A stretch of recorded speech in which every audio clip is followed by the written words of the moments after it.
讲到咱台湾市的蚵仔，这接过小连续受风台吞打，那这产量少个细粒，价钱也起3成到5成咯。就一寡供应商该进口这越南蚵仔，也烦恼讲这品质不够稳定，一寡餐厅已经暂时无卖蚵仔产品。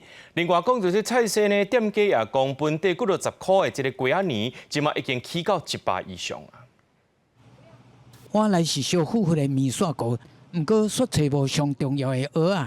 屏东一间大肠蚵仔面线店，因为最近蚵仔量少，佮细粒，品质无好，转打广告讲面线暂时无蚵仔。连续2个台风，把那个我们拿蚵仔的蚵架，就是生产蚵仔的蚵架，就是几乎都吹坏掉了。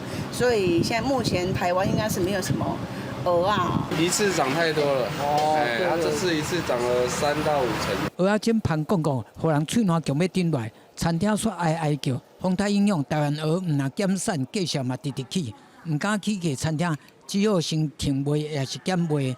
市场也反映讲，有供应商该进口越南蚵，起草乱糟糟。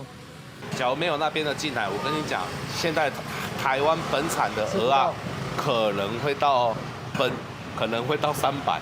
购置的都是公司的，其他板绳子都是买便宜的，来分装的，两港公司也当机了呀。摊商无奈，台湾蚵目前伫屏东传统市场介绍是一大斤24到27，差不多是历史新高。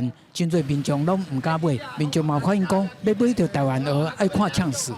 我们家隔壁的叫我来这边买的啊，叫我来这边买。说这边有了。摊商甲蚵农有讲，台湾蚵产量甲价钱要回稳，恐惊要等到明年的过年。不过，拿蚵啊，空落风台了后，真侪叶菜类甲龟类同款是大起价。上个礼拜100可能30几块，这个礼拜就已经卖到40、50块钱。几10块钱而已，现在100多块。起价致使一寡民众买袂落手，那是害到摊商甲餐饮业者。